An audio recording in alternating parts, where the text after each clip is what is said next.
Operators, you've likely already mastered the basics of maps, gear, and weapons from our previous GTI tactical guides. But once you're boots on the ground and facing real-world combat, you'll encounter all sorts of unexpected challenges. Don't worry, we're here to help you navigate the complex battlefields of Zero Dam. Pay close attention, and you'll be well-equipped to succeed. Before we dive into route planning, keep the following in mind, operators. Knowing the map inside and out, including rappel points and key terrain, is crucial for making the right decisions. Let's quickly review the layout of Zero Dam.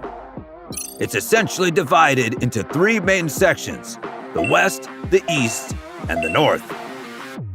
All rappel points are located on the eastern and western sides. The north is off limits, as it's the boss's territory.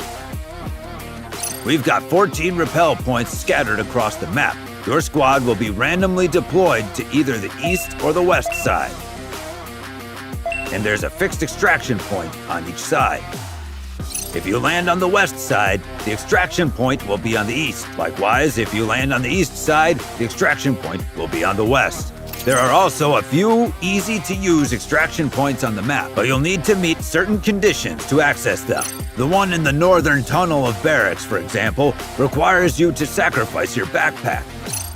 The points south of the cement plant and visitor center are free to use, but they open and close randomly.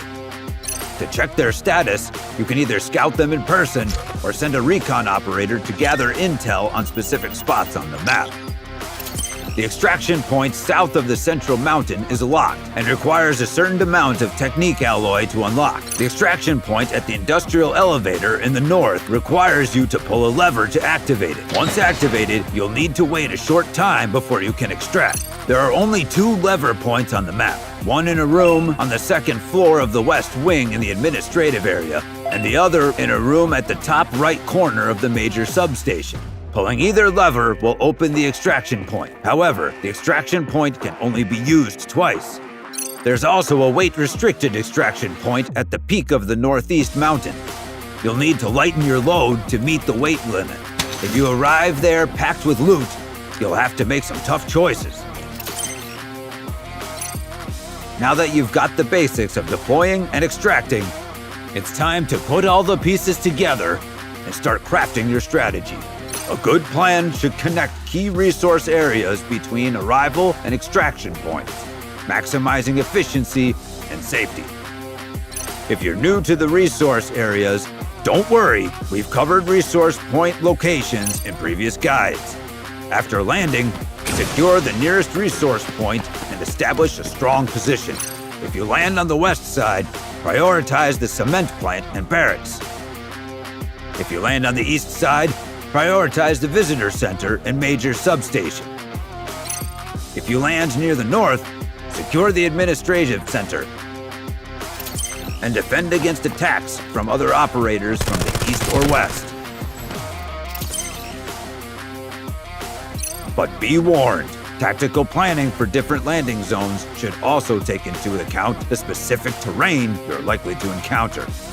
Let's take the most unique entry point on the west side as an example, which is also the only entry point on the entire map that's located within a resource area. This point is at the dormitory entrance of the cement plant.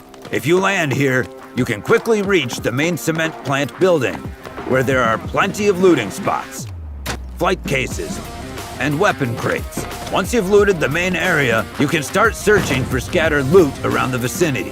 If you have the cement plant dormitory keycard, you can even unlock and enter the dormitory directly after landing to loot it.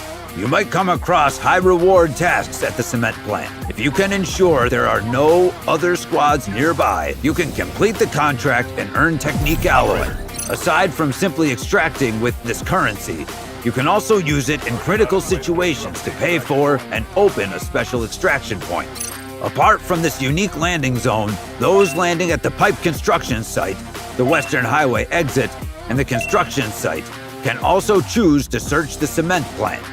So be prepared for a potential fight at any moment.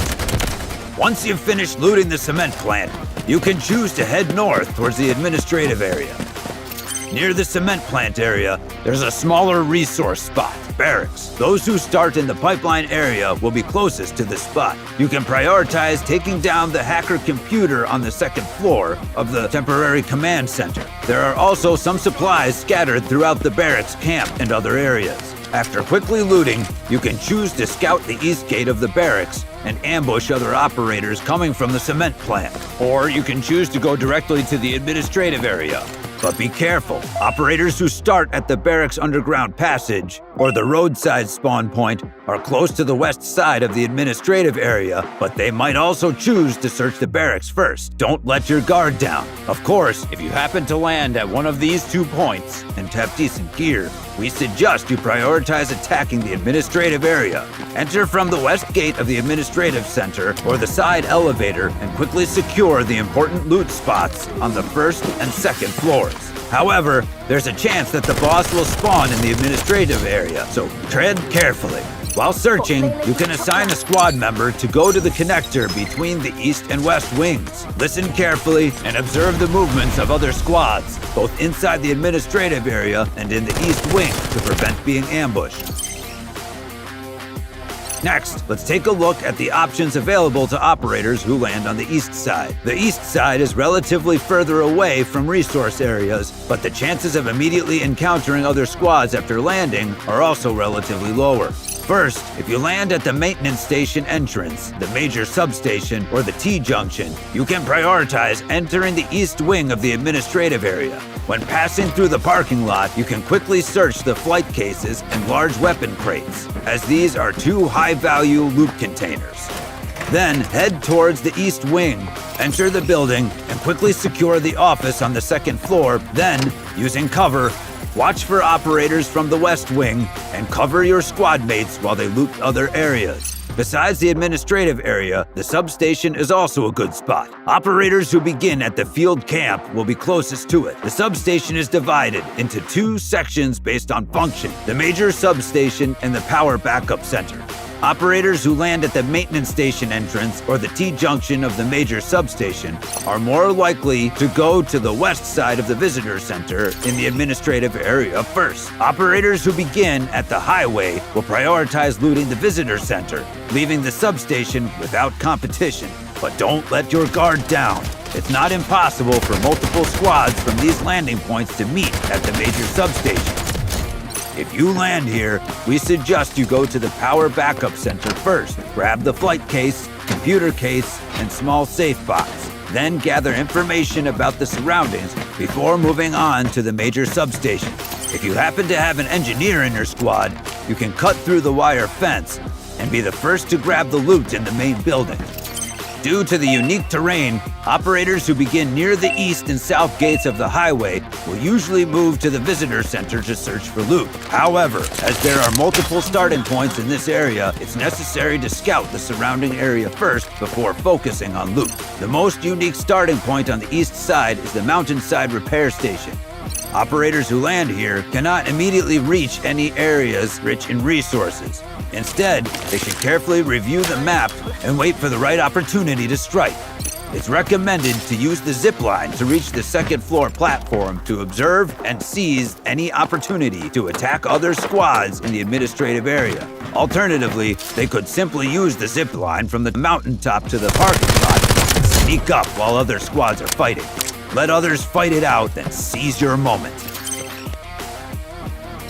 Remember, survival is key to reaping the reward. Next, we'll outline a safer, less confrontational search route. If you start at the cement plant, head to the construction site for an initial search. Then, follow the map's eastern edge, looting as you go. Past the pipe construction site, the Riverbank Miner Substation, and the Field Camp Visitor Center, finally reaching the east extraction point. If you start at the barracks, navigate to the underground passage construction site, the container area, and the parking lot maintenance station. Stick to the upper edge of the map for a safer looting path, ending at the east extraction point. If you reach the container area and encounter aggressive wall breakers in the dam, set up an ambush in the container area or within the dam itself. These perimeter routes, while less lucrative in terms of high-value loot, offer a safer approach with a higher chance of successful extraction. Operators starting from either the east or west side can adopt this strategy. Remember, while GTI provides basic strategies, flexibility and adaptability are key in combat. Always be aware of your surroundings and listen for tactical information. That'll do it for today's field guide. Good luck out there, operators!